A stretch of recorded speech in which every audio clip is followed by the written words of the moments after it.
Friends, പുതിയൊരു വീഡിയോയിലോട്ട് എല്ലാവർക്കും സ്വാഗതം. അപ്പൊ ഇന്ന് നമ്മൾ എത്തിയിരിക്കുന്നത് ഗോവയിലുള്ള ഒരു ബീച്ചിലാണ് കേട്ടോ. ഇവിടെ പഞ്ചിമിലുള്ള ഒരു ബീച്ചിലാണ് എത്തിയിരിക്കുന്നത്. അപ്പൊ ഇന്നത്തെ വീഡിയോ അതാണ് കേട്ടോ. അപ്പൊ ആ വീഡിയോയിലോട്ട് പോകാം.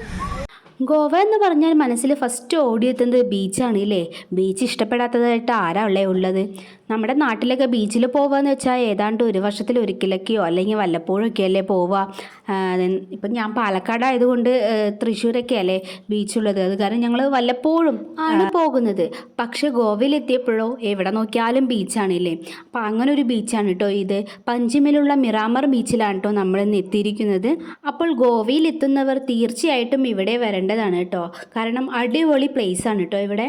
ഈ കുഞ്ഞുമക്കളെ ആകർഷിക്കാൻ വേണ്ടിയിട്ട് ഈ ബീച്ചിൻ്റെ ഫ്രണ്ടിൽ എൻട്രിയിലായിട്ട് പാർക്ക് ഉണ്ട് കേട്ടോ. അപ്പോൾ അതാണ് ഈ പാർക്കിലെ ഏറ്റവും ഹൈലൈറ്റ്. മക്കളിപ്പോൾ ബീച്ചിൽ കളിയെല്ലാം കഴിഞ്ഞിട്ട് ഈ പാർക്കിൽ വന്ന് കളിക്കുകയും ചെയ്യാം കേട്ടോ. ഇല്ലെങ്കിൽ വെള്ളത്തിലിറക്കാൻ മടിയുള്ള അമ്മമാർക്ക് പാർക്കിൽ വിട്ട് കളിപ്പിക്കുകയും ചെയ്യാം.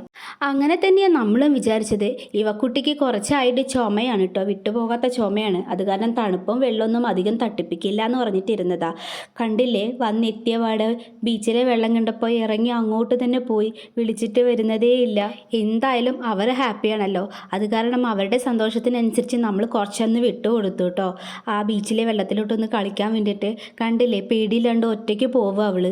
ക്രിസ്മസ് വെക്കേഷൻ ആയതുകൊണ്ട് തന്നെ കുറേ ടൂറിസ്റ്റുകൾ ഉണ്ടായിരുന്നു കേട്ടോ. അതിൽ തമിഴും മലയാളീസാണ് കൂടുതൽ. അതുപോലെ തന്നെ സ്കൂൾ പിള്ളേരുടെ ട്രിപ്പും കാര്യങ്ങളൊക്കെ ഉണ്ടായിരുന്നു. ഈ പഠിക്കണ കാലഘട്ടത്തിൽ നമ്മളും കുറേ ആഗ്രഹിച്ചതാണ് ഗോവയ്ക്ക് പോകണം, ഒരു ട്രിപ്പൊക്കെ പറയുന്ന സമയത്ത് നമ്മളെയും വിട്ടാക്കണം എന്നൊക്കെ. പക്ഷേ എങ്ങനെയാണ്, നമ്മുടെ പാരൻസ് വിട്ടാക്കില്ല അല്ലേ, പ്രത്യേകിച്ച് ഗോവയായതുകൊണ്ട് വിട്ടാക്കില്ല. പക്ഷേ ഇന്നത്തെ കാലഘട്ടത്തിൽ ഇപ്പോൾ അങ്ങനെയൊന്നുമില്ല, ഗോവ അങ്ങനെയൊന്നുമില്ല. പിള്ളേരുടെ ഇഷ്ടം എന്താ അതിനനുസരിച്ച് പാരൻസ് നിൽക്കും അല്ലേ. അപ്പോൾ നമ്മളിവിടെ എത്തിയത് ഏതാണ്ട് 6 മണിക്കാണ് കേട്ടോ. അപ്പോൾ സൺസെറ്റും കൂടി കാണാം, അല്ലെങ്കിൽ നിങ്ങൾ കാണിച്ചു തരാമെന്ന് പറഞ്ഞിട്ടാണ് ഇരുന്നത്. ഇപ്പോൾ സമയം ഏതാണ്ട് 6:30 ആ ടൈമെല്ലാം ആയി, സൺസെറ്റ് ആയി വരുന്നതേ ഉള്ളൂ. നല്ല ക്ലൈമറ്റ് ആയിരുന്നു കേട്ടോ, അധികം തണുപ്പൊന്നും ഉണ്ടായിരുന്നില്ല.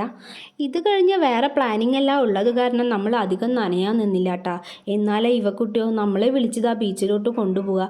എത്ര ഇങ്ങോട്ട് കയറ്റും തോറും അവൾ അങ്ങോട്ട് ഇറങ്ങി പോവുക തന്നെ ചെയ്യുന്നു. അപ്പം പിന്നെ നമ്മളും വിചാരിച്ചു എന്നാൽ അവളുടെ കൂടെ കുറച്ച് നേരം വെള്ളത്തിൽ കളിക്കാമെന്ന് പറഞ്ഞ് ഞാനും ചേട്ടനും കൂടിയിട്ട് അവളുടെ കൂടെ കളിക്കുകയായിരുന്നു. അപ്പോൾ ഗോവ ഇഷ്ടമായിട്ടുള്ളവരും വരാൻ ആഗ്രഹിക്കുന്നവരായിട്ട് ആരെങ്കിലും ഇത് കാണുന്നുണ്ടെങ്കിൽ തീർച്ചയായിട്ടും വരണം കേട്ടോ. കാണേണ്ട പ്ലേസ് തന്നെയാണ് കേട്ടോ ഗോവ. ഫേമസ് ആയിട്ടൊരു ഡയലോഗ് ഉണ്ട്, ഇപ്പോൾ ഫേമസ് ആയിട്ടൊരു ഡയലോഗ് ഉണ്ട്. എല്ലാം കഴിഞ്ഞ് ആസ്വദിക്കാമെന്ന് വെച്ചാൽ വാർദ്ധക്യം കൊണ്ടുപോകുമെന്നൊരു ഫേമസ് ഡയലോഗ് ഉണ്ട്. അത് തന്നെയാണ് എനിക്കും പറയാനുള്ളൂ. ഇതൊക്കെ ഇപ്പോൾ ആസ്വദിച്ചില്ലെങ്കിൽ പിന്നെ എപ്പോൾ ആസ്വദിക്കാനല്ലേ. അത് കാരണം ഞങ്ങളും പരമാവധി എല്ലായിടത്തും പോകാൻ ഞങ്ങളും ശ്രമിക്കുന്നുണ്ട് കേട്ടോ. നമ്മുടെ സമയപരിധിയും എല്ലാം വെച്ചിട്ട് നമ്മളും പോകാൻ ശ്രമിക്കുന്നുണ്ട് കേട്ടോ.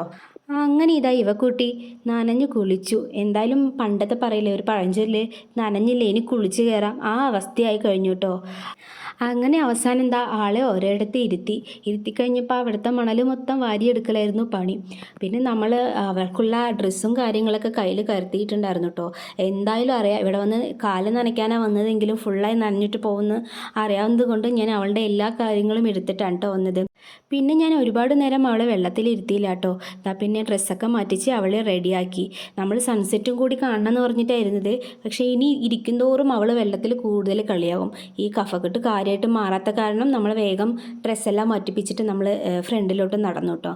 ഞാൻ മുൻപ് പറഞ്ഞിട്ടുണ്ടായിരുന്നു ഫ്രണ്ടിലൊരു പാർക്ക് ഉണ്ടായിരുന്നു എന്ന്. അപ്പോൾ അതിൽ കയറ്റാമെന്ന് പറഞ്ഞിട്ടാണ് അവൾ ഡ്രസ്സെല്ലാം മാറ്റിപ്പിച്ച് വരുന്നത് കേട്ടോ. ഈ ബീച്ചിൻ്റെ ഫസ്റ്റ് എൻട്രി തൊട്ട് ബീച്ചിലോട്ട് അടുക്കും തോറും നല്ല ദൂരം ഉണ്ടായിരുന്നു കേട്ടോ. സാധാരണ ബീച്ചുകളും എൻട്രിയും അത്യാവശ്യം ഗ്യാപ്പേ ഉണ്ടാവുള്ളൂ. അത് കാരണം തന്നെ അവിടേതായി പിള്ളേർ വോളിബോള്, അങ്ങനെ ക്രിക്കറ്റ്, അങ്ങനെ കുറേ കളിക്കുന്നുണ്ടായിരുന്നു.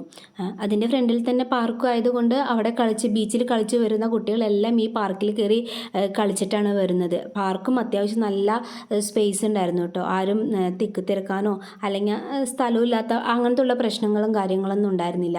അങ്ങനെ ഞാൻ അവളെ എടുത്ത് പാർക്കിലോട്ട് പോയി. അവൾക്ക് കളിക്കാൻ പറ്റിയത് ഇതൊരെണ്ണം മാത്രമേ ഉണ്ടായിരുന്നുള്ളൂ കേട്ടോ.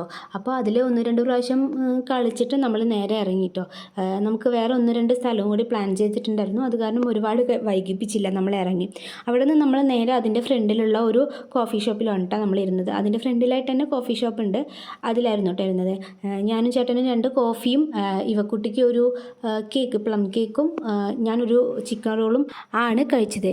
ഇവക്കുട്ടിക്ക് സാധാരണ ഈവനിങ് ആകുമ്പോൾ എന്തെങ്കിലും കഴിക്കാൻ കൊടുക്കുന്നതാണ്. ഇപ്പോൾ അപ്പോൾ പുറത്തോട്ട് ഇറങ്ങിയത് കാരണം ഒന്നും കഴിക്കാൻ നമ്മൾ കയ്യിലെടുത്തിട്ടുണ്ടായിരുന്നില്ല. അപ്പോൾ ഈ കേക്കായിരുന്നു കൊടുക്കുന്നുണ്ടായിരുന്നത്. അവൾക്കാണെങ്കിൽ ഒട്ടും ഇഷ്ടം ഉണ്ടായിരുന്നില്ല.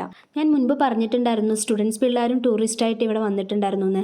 അങ്ങനെ 2 ബസ്സായിരുന്നു കേട്ടോ. ഇത് എവിടെന്നാ സ്ഥലം എന്നറിയില്ല. 2 ബസ് ഉണ്ടായിരുന്നു. മലയാളി ബസ്സായിരുന്നു കേട്ടോ. മലയാളി പിള്ളേരുടെ ബസ്സായിരുന്നു. സ്കൂൾ പിള്ളേരാ തോന്നുന്നു. കുറേ പിള്ളേരെ കണ്ടിരുന്നു. അവരുടെ ബസ്സാണിത്.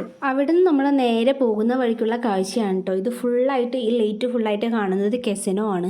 നമ്മൾ ബീച്ച് കഴിഞ്ഞ് നെക്സ്റ്റ് നമ്മൾ ഗോവ എന്ന് പറയുമ്പോൾ അറിയുന്നത് കെസിനോ ആണല്ലേ. മുൻപത്തെ വീഡിയോയിൽ ഞാൻ കാണിച്ചിട്ടുണ്ടായിരുന്നു.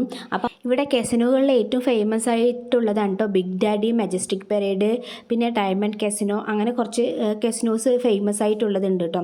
അപ്പോൾ ഓരോ കെസിനോയിലും പാക്കേജ് വേറെ വേറെയാണ് കേട്ടോ. അപ്പം നമ്മൾ ഒരെണ്ണത്തിൽ അന്വേഷിച്ചിട്ടുണ്ടായിരുന്നു. അപ്പോൾ റെഗുലറിന് ബിഗ് ഡാഡിയിൽ 3500 കേട്ടോ സ്റ്റാർട്ടിംഗ് ആയിട്ട് വരുന്നത്. ഓരോ സ്റ്റാർട്ടിങ് ഒരാൾക്ക് അങ്ങനെയായിരുന്നു. പിന്നെ അതിനനുസരിച്ച് ഓരോ പാക്കേജിനനുസരിച്ച് കയറിപ്പോകും. അവിടെ കുറച്ച് നേരം ഇരിക്കുമ്പോഴേക്കും ഇവക്കുട്ടിക്ക് ഒരു ഫ്രണ്ടിനെ കിട്ടി. അവർ പിന്നെ കൂട്ടായി, രണ്ടുപേരും നല്ല സംസാരത്തിലാണ്. പിന്നെ ഫ്രണ്ടിനൊരു ടാറ്റയും കൊടുത്ത് നമ്മൾ നേരെ പോയത് ഗോവയിലുള്ള മാളിലാണ് കേട്ടോ. മാൽഡി ഗോവ. അപ്പം നമ്മൾ എവിടെ പോയി കറങ്ങി തിരിഞ്ഞാലും ഈ മാളിൽ വന്നിട്ടേ പോവുള്ളൂ. കാരണം ഇവക്കുട്ടിക്കായാലും എനിക്കായാലും ഇഷ്ടമുള്ള ഒരു പ്ലേസാണ് കേട്ടോ ഈ മാൾ. ക്രിസ്മസ് ആയതുകൊണ്ട് തന്നെ ഇവിടെ സ്മാർട്ട് ബസാറിൽ ഓഫേഴ്സ് ഉണ്ടായിരുന്നു കേട്ടോ. അപ്പോൾ നമ്മൾ സ്മാർട്ട് ബസാറിലേക്കാണ് ഇന്ന് വന്നിട്ടുണ്ടായിരുന്നത് വീട്ടിലേക്ക് ആവശ്യമായിട്ടുള്ള കുറച്ച് സാധനങ്ങൾ എടുക്കാൻ വേണ്ടിയിട്ട്. അപ്പോൾ നമ്മൾ സാധനങ്ങളെല്ലാം എടുത്ത് ഭക്ഷണവും നമ്മൾ അവിടെ തന്നെ കഴിച്ച് വീട്ടിലോട്ട് മടങ്ങി കേട്ടോ. അപ്പം നമ്മുടെ വീഡിയോ ചെറിയൊരു വീഡിയോ ആണ്, നമ്മൾ ലോങ് ആയിട്ട് എടുത്തിട്ടില്ല, നിങ്ങൾ ബോറടിപ്പിക്കേണ്ടെന്ന് വെച്ചിട്ട്. അപ്പം നമ്മുടെ വീഡിയോ ആദ്യമായിട്ട് കാണുന്നവരാരെങ്കിലും ഉണ്ടെങ്കിൽ ഒന്ന് സബ്സ്ക്രൈബ് ചെയ്യണേ. അതുപോലെ തന്നെ ഈ വീഡിയോ ലൈക്ക് ചെയ്ത് സപ്പോർട്ട് ചെയ്യാനും മറക്കല്ലേ. അപ്പോൾ ഗോവയിലത്തെ പുതിയൊരു വീഡിയോയുമായി കാണുന്നത് വരയ്ക്കും ബായ്.